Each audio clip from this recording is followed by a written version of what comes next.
Do you own an Isuzu NPS Dual Cab and are thinking about putting a rear air conditioning in to keep the kids in the back or the dogs cool? Check out this video on our install. All right, so we're naughty kids in the back of the car yelling and screaming because it's hot. We have the solution to fix that. We've installed the rear air conditioning kit, which is an Air 2000 kit. Andrew, tell us about the kit. So this is the kit if you tick the box with Isuzu when you bought a brand new truck, same kit that we fit them, shameless plug. Basically how it works is it runs off the original compressor. You tap in 2 gas lines, nice fittings, they come down underneath the truck, and then it runs its own evaporator and condenser. The evaporator is under our seat, black box about yay big. It's right under there, you hardly notice it, and that's got the fans in it. When you turn it on, controls are up here.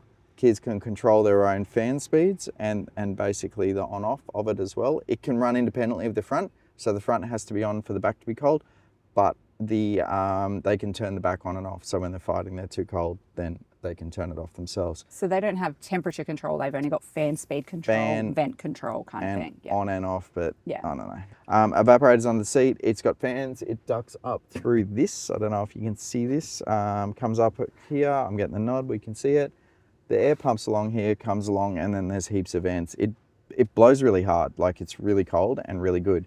Man, it's hot around the top, and it made it so good for the big days when it was really, 45 degrees and we had to go somewhere, and it's like, man, let's just do 8 hours and get there. And, so we spent a lot of time up in Kimberley's, up through the top of the Northern Territory, up at Cape York. Mainly the top 2 areas we were doing a lot over summer sort of thing or spring.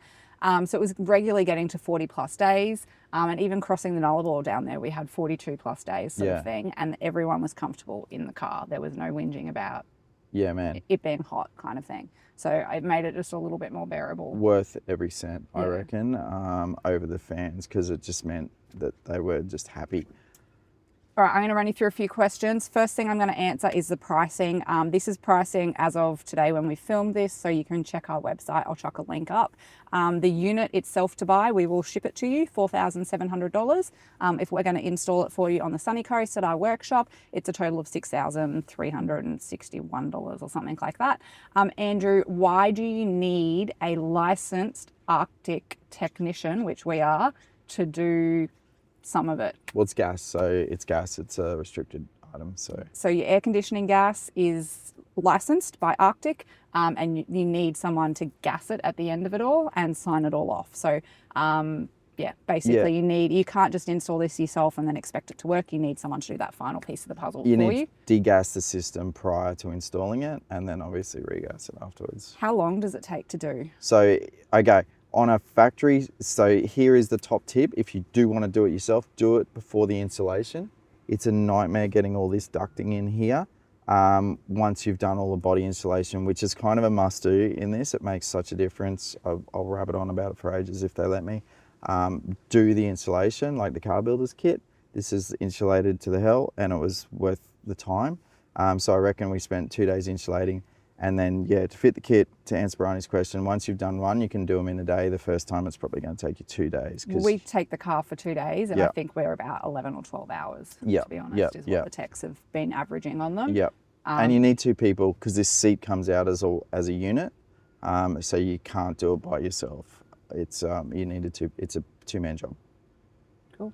I have no idea what other questions we've been asked about the I don't know. It's I think it's a really good kit. They've been doing them for forever. All rural fire trucks have got them, and that's kind of why I was super comfortable with it when we were sort of getting into it, because I've been seeing them for years and years and years.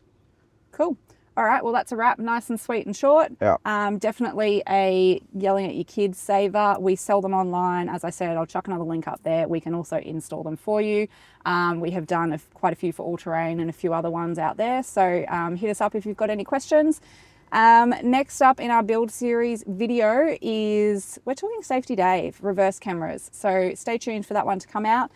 In the meantime, YouTube thinks you should watch this one here, and Isuzu NPS build series videos are down here if you've missed some of the earlier episodes. Accelerate off-grid touring, powering your adventures.